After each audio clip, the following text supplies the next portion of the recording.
Bonjour à tous et bienvenue dans cette séance d'hypnose dont le thème est le deuil d'un être cher. Je suis Véronique, praticienne en hypnose, formée aux méthodes Sagesse et Dolfino. Je vous invite, pour bénéficier au mieux de cette séance, à vous installer confortablement, vos membres allongés le long de votre corps et votre tête reposant sur un appui. Faites en sorte de ne pas être dérangé durant les prochaines minutes. Nous allons pouvoir commencer. Tu peux choisir d'écouter ma voix ou les silences entre les mots comme des pierres blanches sur le chemin de ta détente. Je les sème dans chaque respiration, dans chaque pause, et tu peux peut-être apprécier ce calme qui progressivement envahit le corps. Peut-être tu pourrais t'imaginer dans l'endroit le plus confortable à tes yeux, dans la position idéale pour toi, exactement comme cela. Tu ressens le bien-être que cette vision peut te procurer, ou peut-être pas encore. Pourtant, pendant qu'une partie de toi se demande si la détente s'installe, une autre partie de toi se relaxe tranquillement, exactement comme cela. C'est très bien. En général, c'est exactement au moment où l'on s'y attend le moins qu'il se passe exactement ce que l'on attendait qu'il se produise. Un peu comme si notre attention avait été capturée à l'exact moment où l'on ne pouvait réaliser qu'on n'était pas tout à fait présent. Car tu sais, quand l'attention se relâche, il est difficile de réaliser à quel moment elle se décroche vraiment.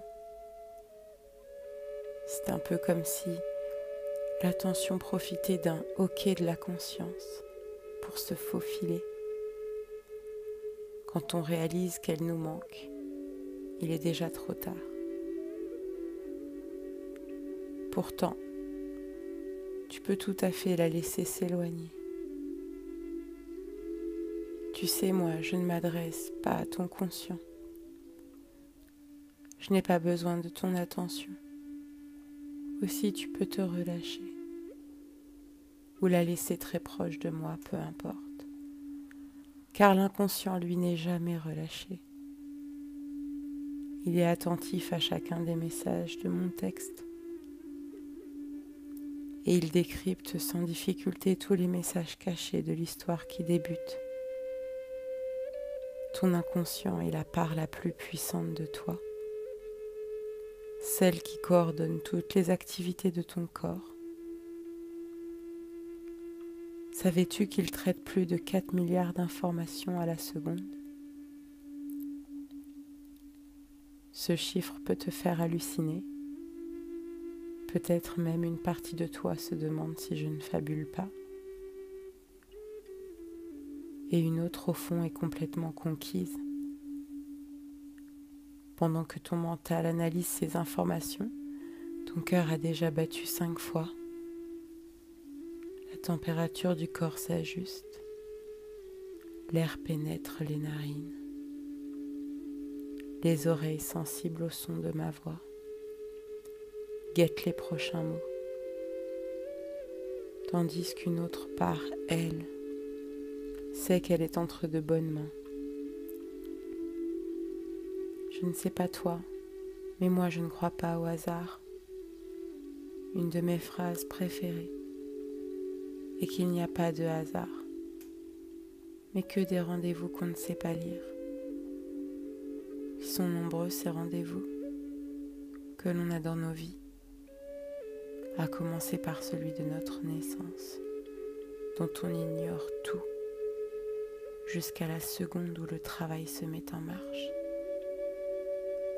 C'est tout le temps comme ça dans la vie, attendu ou pas. On est finalement cueilli par les événements de la vie. Et c'est notre souplesse à ce qui est qui nous permet de nous y adapter. Un peu comme le perchiste face à un obstacle. Il sait que pour être performant, il doit épouser la courbe de celle-ci, se laisser couler le long de l'obstacle pour ne pas le heurter et le dépasser. S'il ne s'agissait que de cela dans la vie, de faire face aux obstacles sans résistance, car c'est de la résistance à ce qui est que naissent les douleurs, les blessures. Si j'accepte ce qui est sans résistance, alors je coule avec la vie.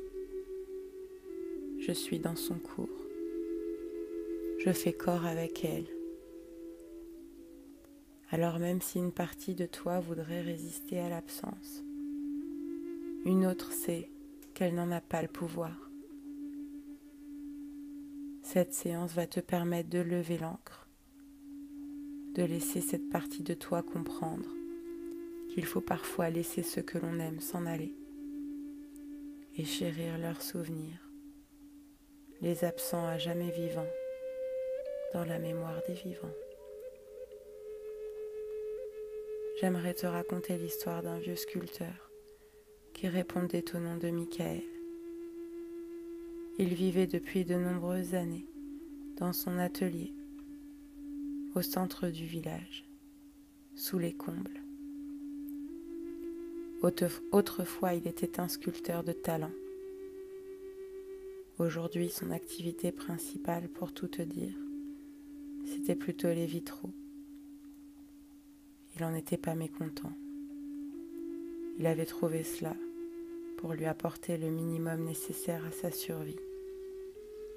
On continuait de l'appeler maître sculpteur. Pourtant, lui, il le savait. Son talent avait bel et bien disparu. Un jour, il avait eu une autre vie, une femme, un fils. Il était heureux et épanoui.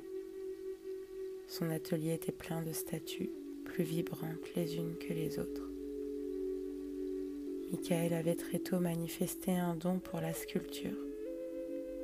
Il arrivait à leur insuffler la vie, si bien qu'on aurait dit leur immobilisme fin. Un peu comme si on jouait à 1, 2, 3 soleils, et qu'à tout moment l'une d'entre elles allait se mouvoir. Il était arrivé à plusieurs reprises que des visiteurs s'autorisent à toucher les statues, tellement il leur semblait qu'elles étaient réelles. Il allait jusqu'à choisir un marbre légèrement rosé qui rendait parfaitement sa carnation à la peau. Un travail d'orfèvre. Ce marbre qu'il aimait tant. On n'avait jamais revu un bloc par ici. Le sculpteur avait envoyé son jeune fils en apprentissage dans les carrières pour qu'il puisse lui déléguer le choix de sa matière première. Il avait levé l'ancre un beau matin et entrepris ce voyage, ce long voyage, pour faire plaisir à son père, le rendre fier. Il était passé de rive en rive pour découvrir de nouvelles contrées, où à chaque fois, il se retrouvait au bord du vide, à la recherche de la pierre parfaite. Un jour, alors qu'il avait décidé d'escalader une pente particulièrement ardue pour assister au coucher du soleil, il avait chuté dans le crépuscule. Quand Michael avait appris la mort de son fils, sa première réaction fut la sidération. Très vite, à l'effet de surprise, céda l'anéantissement le plus total. Sa femme et lui n'avaient pas réussi à rester soudés. Perdre un enfant est une expérience si révoltante que dans les moments où la peine était trop forte, ils s'étaient mutuellement blessés, culpabilisés, jusqu'à se détester. C'est parfois tellement difficile d'accepter qu'on est celui qui reste. On est démuni face à la mort, tellement faible et impuissant, que bien souvent c'est la culpabilité qui s'installe, comme un filtre gris sur votre vie, qui ternit tout ce que vous regardez, lui faisant peu à peu perdre de son éclat. Cela faisait maintenant 4 ans qu'il lui semblait que la vie s'écoulait sans saveur. 4 ans, sous une chape de plomb, quand on frappait à la porte de son atelier. Il crut d'abord avoir rêvé. Il recevait si peu de visites.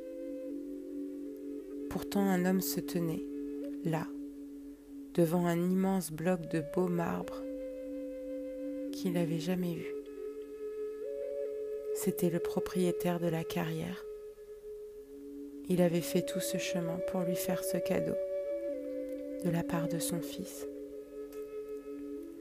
Vous savez, il l'avait repéré pour vous.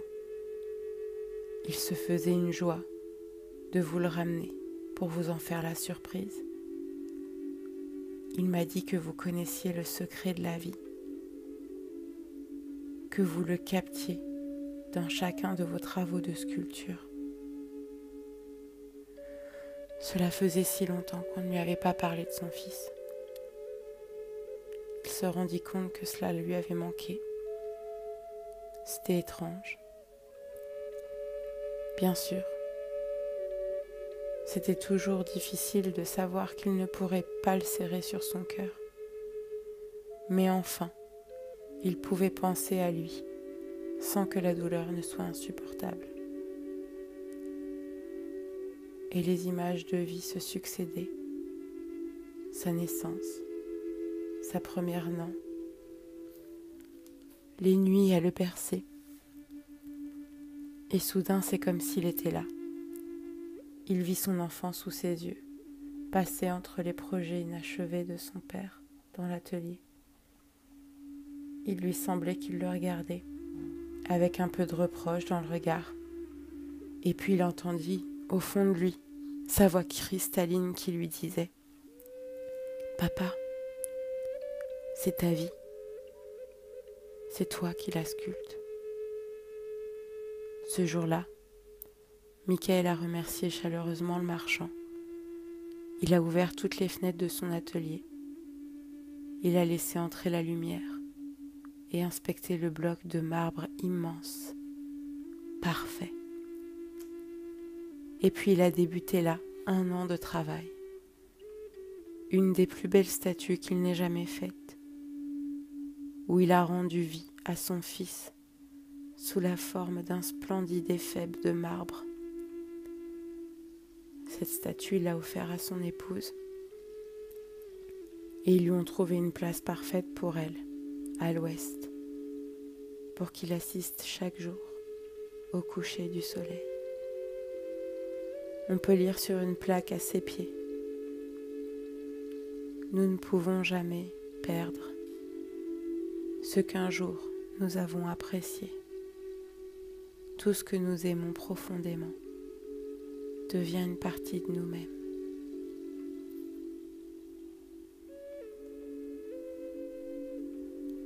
Peut-être comme Michael, vous pourriez rendre hommage à cette personne qui est partie et qui était chère à votre cœur. Parfois la douleur se fera plus vive, elle viendra par vagues, mais acceptez-la. Ne tentez pas de faire disparaître votre chagrin. Laissez-le couler à travers vous.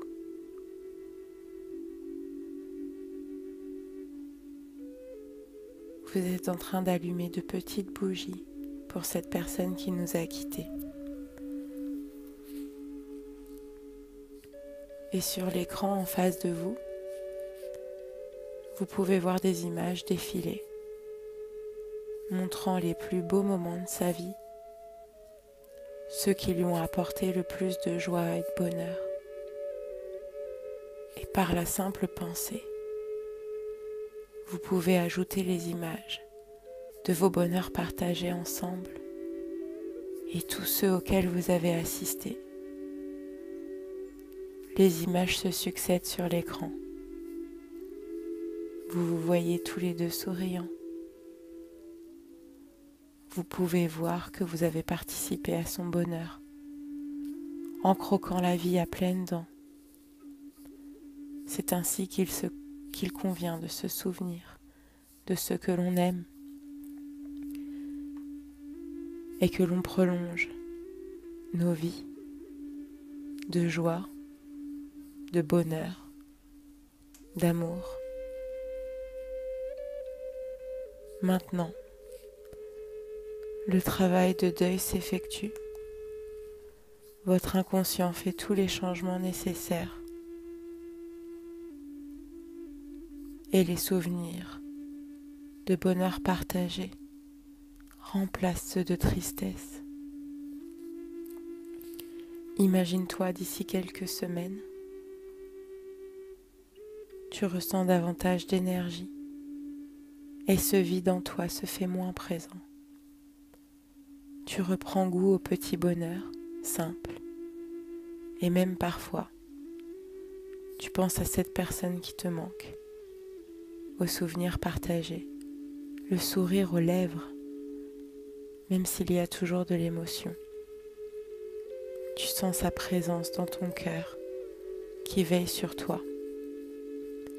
Et tu sais que l'amour réunit tôt ou tard ceux qui s'aiment. Exactement comme ça. C'est très bien, bravo. Quand tu le souhaiteras, tu pourras maintenant ouvrir les yeux, ici et maintenant, et revenir à toi en douceur. Prends tout le temps dont tu as besoin. À bientôt.